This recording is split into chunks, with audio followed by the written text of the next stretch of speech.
From swinging a bat, to shooting hoops, to skating on ice, to kicking a ball.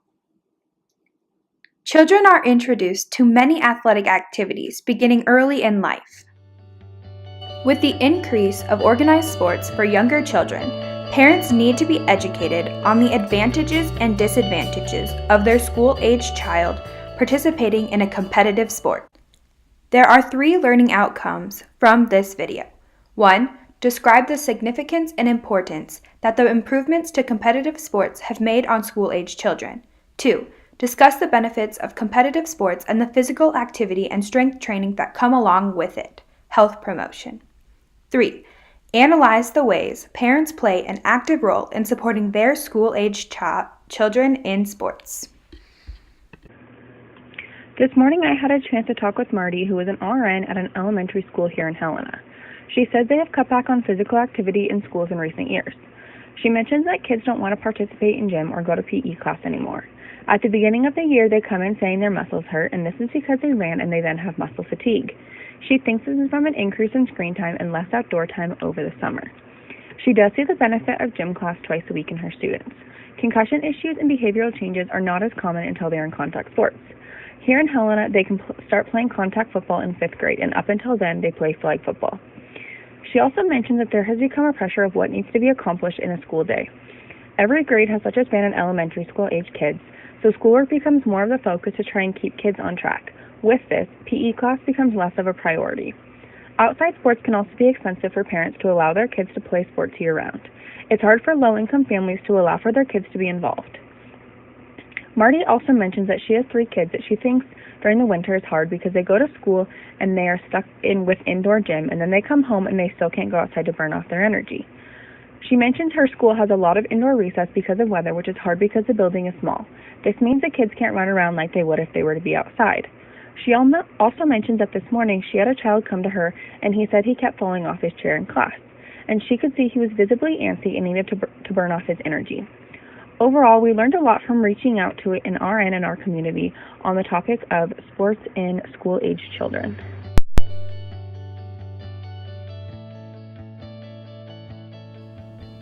To begin, we need to clarify what ages specifically is a school-aged child. Hockenberry states, school age refers to the segment of the lifespan that extends from age 6 years to approximately 12 years, or kindergarten to 7th grade. Organized sports and related sports injuries in the school-aged child is quite significant. Here are a few brief statistics. 3.5 million children are injured every year in the United States. Of these injuries, contact sports, such as football, basketball, soccer, and hockey, account for 40% of these documented injuries. So, what are the long-term effects of childhood sports-related injuries that extend into adulthood? Much of this data consists of concussion research, which states generally that concussions during childhood may hinder healthy development. Young adults with a concussion history exhibit cognitive and motor alterations, even past the recovery period of a concussion. This is because in 10 to 20% of patients, concussion symptoms can persist for months or years outside of the usual recovery time. Current research even suggests that retired sports professionals have increased rates of depression, dementia, and potentially neurodegeneration. It is important to notice that these injuries in sports professionals may correlate to injuries and symptoms in childhood injuries. Organized sports across the board have identified ways to decrease the prevalence of sports-related injuries and aid in safer outcomes for games and matches through the changing of organized sports. Identified ways include examples such as a focus on equipment, such as referees checking to make sure players have mouth guards in before they drop a puck in younger age hockey games, to designing football helmets with more absorptive impact control to aid in concussion prevention for football players in sports of the like. Another example are the changes in evaluation of rules, such as banning checking in girls hockey to making athletes and parents attend classes and sessions on ACL prevention and concussion identification. These are just a few of the significant and important improvements to organized sports that have been made. which in turn affect the school-age children who participate in these type of activities.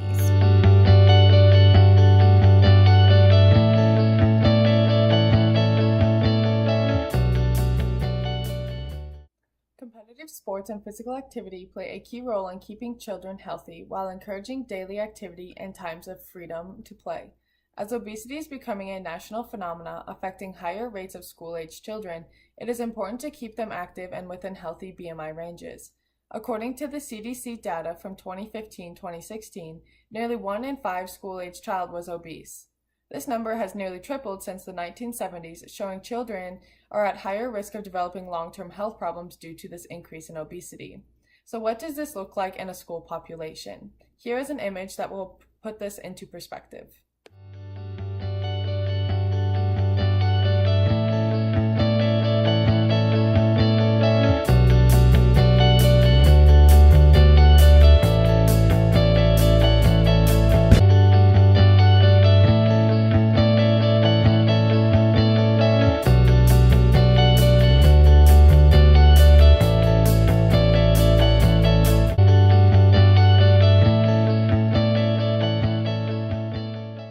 As you can see, this statistic is alarming when seen in school populations.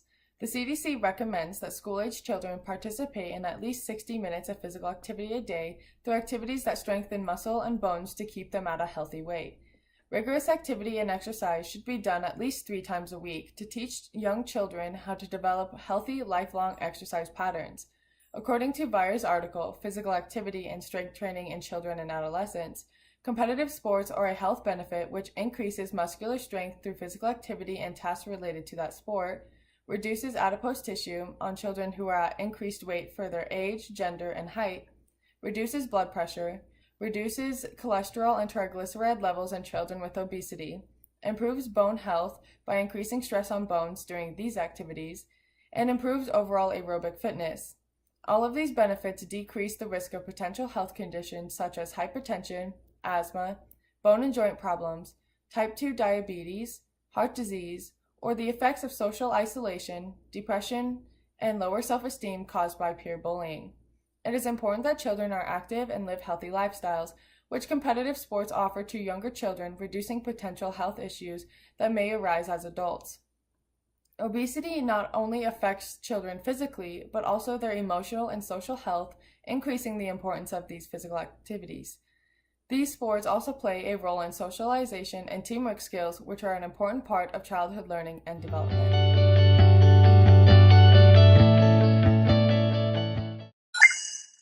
Hi guys! We've all been there, so we can all attest to the fact that adolescence is a difficult, emotional, and hormonal time, am I right? According to the Scandinavian Journal of Child and Adolescent Psychiatry and Psychology, half of all cases of mental health disorders manifest by the age of 14. According to the same journal, the participation of children and adolescents in sports, both non-competitive and competitive, have been shown to present fewer mental health problems and improved coping mechanisms, particularly in adolescents. A study was done in Iceland, which yielded data that students who participate in sports had a more positive body image and were less likely to possess a mental health disease. Furthermore, according to the Scandinavian Journal of Child and Adolescent Psychiatry and Psychology, adolescents who participated in team sports, as opposed to individual sports, presented lower rates of anxiety and depression, which resulted in a lower incidence of suicidal thoughts and ideations among adolescents. Although this study was done in Scandinavia, I think that this is important information to take into account right here in Montana, where the youth suicide rate is the second leading cause of death. The aforementioned journal states that high self-esteem and social support have been found to mediate the association between participation in team sports and lower depression and suicidal tendencies. Thus, it has been suggested that the social aspect linked to group exercise in team sports may be the key factor contributing to positive mental health outcomes among adolescents. The same study, reported that students participating in team sports in Norway had higher numbers of friends than those who did not, which proposes that the social connections made on the court provide support for students off the court. One important aspect relating to competitive sports is to educate parents on the aspects of choosing appropriate and safe sports programs for their child to be a part of. One thing to pay attention to is, are the coaches CPR certified? Another thing is to make sure the coach has a first aid kit at practices and games in case anything were to go wrong. It's also important to ensure that coaches are making sure their athletes wear their equipment at all times. This includes wearing their helmet appropriately, wearing a mouth guard, and any additional equipment. It's also important to warm up before practices and games to get their muscles warm before competing.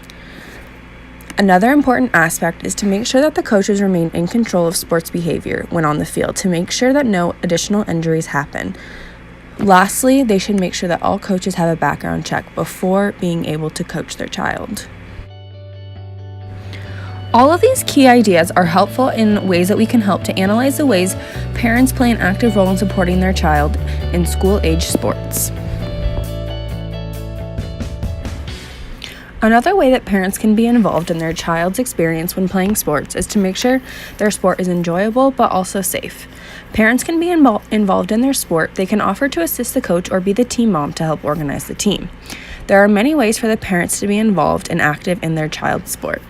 They can also encourage their child to go out and practice their sport. Parents can throw the ball with them to practice their lacrosse skills, baseball, or softball. They could also go outside and kick the soccer ball around with them.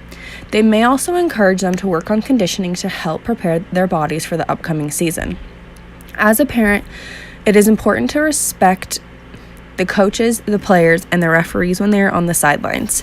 They need to respect how the coaches are coaching the game, how much playing time their child is getting, their child's performance, and the referees, all while on the sidelines.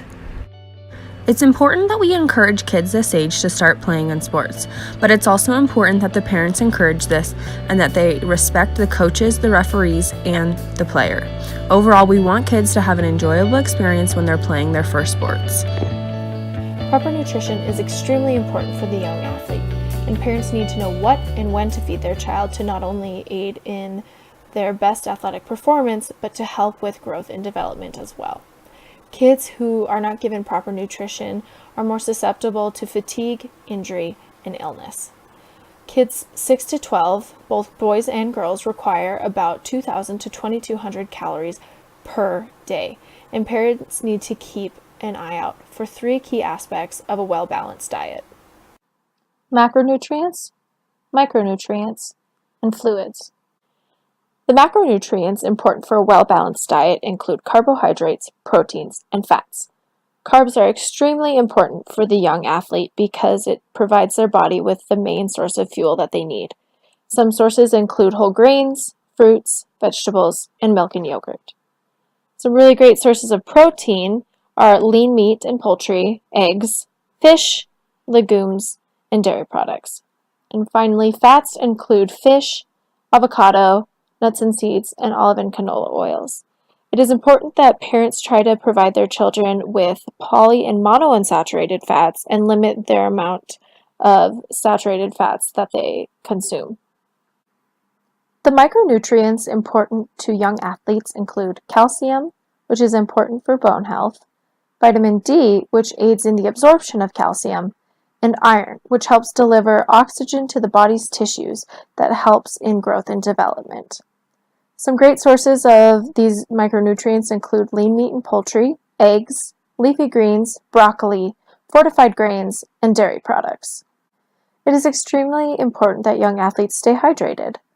Before activity, they should drink about 400 to 600 milliliters of cold water about 2 to 3 hours prior to activity. While exercising, they should then drink 150 to 300 milliliters every 15 to 20 minutes, and afterwards they should drink at least 1.5 liters. It's also suggested that young athletes drink sodium-containing fluids, such as Gatorade, because they aid in the rehydration process by stimulating thirst receptors and thus increasing fluid retention. Nutrition plays a key role in the health and performance of the young athlete, and it is a parent's primary role to ensure that their child is getting what they need on and off the court. Now we're going to wrap this up. Here are the learning outcomes. First, Describe the significance and importance that the improvements to competitive sports have made on school-aged children. Discuss the benefits of competitive sports and the physical activity, the strength training that comes along with it, the health promotion. And lastly, analyze the ways parents play an active role in supporting their school-age children in sports. And that's all we've got for you. Thanks for watching.